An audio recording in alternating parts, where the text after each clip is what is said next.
Hello everybody, and thank you for sharing your time with me.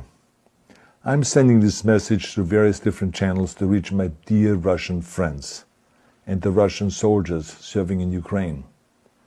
I'm speaking to you today because there are things that are going on in the world that are being kept from you, terrible things that you should know about.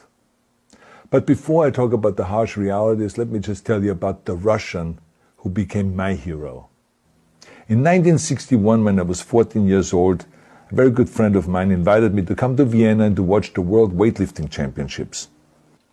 I was in the audience when Yuri Petrovich Vlasov won the World Championship title, becoming the first human being to lift 200 kilograms over his head.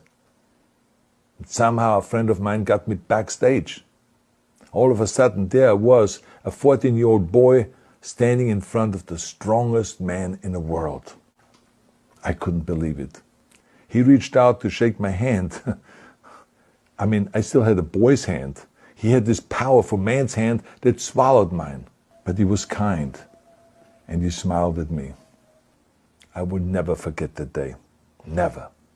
I went home and I put his photo above my bed to inspire me when I started lifting weights. My father told me to take down that picture and to find a German or an Austrian hero. He got really angry, and we argued back and forth.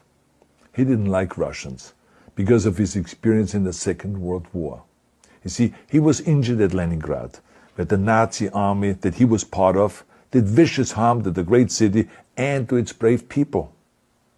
But I did not take the photograph down, no, because it didn't matter to me what flag Yuri Vlasov carried. My connections to Russia didn't stop there, by the way. Oh, it actually deepened when I traveled there with bodybuilding and for my movies and met all my Russian fans. And on one of those trips, I remember, I met Yuri Vlasov once again. It was in Moscow during the filming of Red Heat, which was the first American movie allowed to film in Red Square. Now, he and I spent the whole day together. He was so thoughtful, so kind, and so smart, and, of course, very giving. He gave me this beautiful blue coffee cup. And ever since then, I've been drinking my coffee out of every morning. Now, the reason why I'm telling you all of those things is that ever since I was 14 years old, I've had nothing but affections and respect for the people of Russia. The strength and the heart of the Russian people have always inspired me. And that is why I hope that you will let me tell you the truth about the war in Ukraine and what is happening there. No one likes to hear something critical of the government, I understand that. But as a longtime friend of the Russian people, I hope that you will hear what I have to say. And may I remind you that I speak with the same heartfelt concern as I spoke to the American people when there was an attempted insurrection on January 6th last year, when a wild crowd was storming the US Capitol, trying to overthrow our government. You see, there are moments like this that are so wrong, and then we have to speak up. And this is exactly the same with your government. I know that your government has told you that this is a war to denazify Ukraine. Denazify Ukraine? This is not true. Ukraine is a country with a Jewish president, I might add, whose father's 3 brothers were all murdered by the Nazis. You see, Ukraine did not start this war. Neither did nationalists or Nazis. Those in power in the Kremlin started this war. This is not the Russian people's war. No. As a matter of fact, let me tell you, what you should know is that 141 nations at the UN voted that Russia was the aggressor and called for it to remove its troops immediately. Only 4 countries in the entire world voted with Russia. That is a fact. See, the world has turned against Russia because of its actions in Ukraine. Whole city blocks have been flattened by Russian artillery and bombs, including a children's hospital and a maternity hospital. 3 million Ukrainian refugees, mainly women, children, and elderly, fled their country, and many more are trying to seek to get out. It is a humanitarian crisis. Because of its brutality, Russia is now isolated from the society of nations. You're also not being told the truth about the consequences of this war on Russia itself. I regret to tell you that thousands of Russian soldiers that have been killed. They have been caught between Ukrainians fighting for their homeland and the Russian leadership fighting for conquest. Massive amounts of Russian equipment have been destroyed or abandoned. The destruction that Russian bombs are raining down upon innocent civilians has so outraged the world that the strongest global economic sanctions ever taken have been imposed on your country.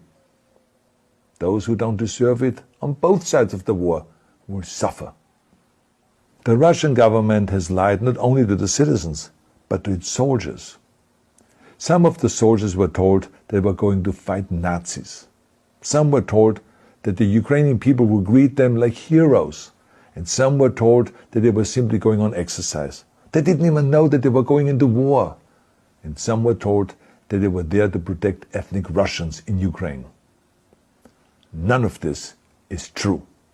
The fact is that Russian soldiers have faced fierce resistance from the Ukrainians who want to protect their families and their country.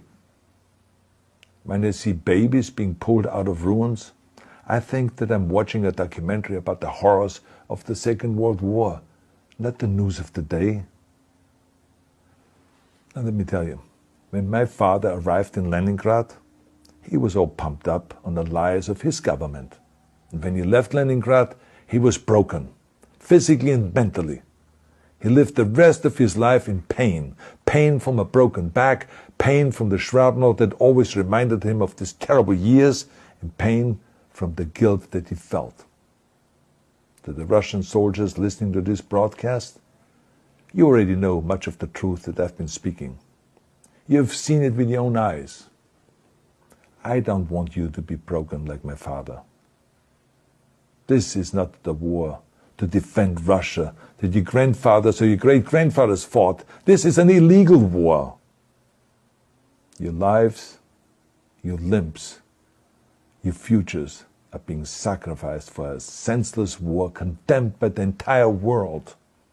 Now, to those in power in the Kremlin, let me just ask you, why would you sacrifice those young men for your own ambitions?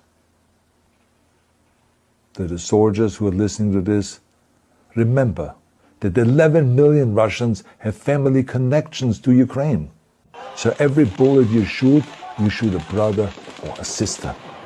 Every bomb or every shell that falls is falling not on an enemy, but on a school, or a hospital, or a home. I know that the Russian people are not aware of such things are happening.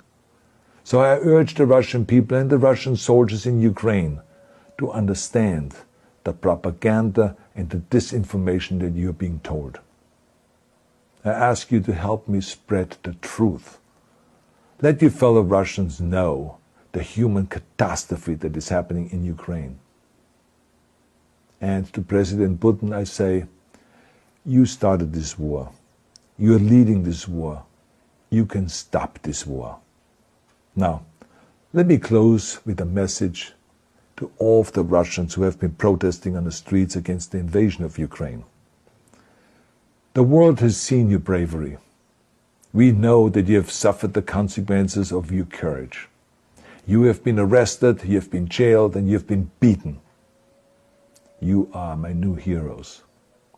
You have the strength of Yuri Petrovich Vlasov. You have the true heart of Russia. My dear Russian friends, may God bless you all.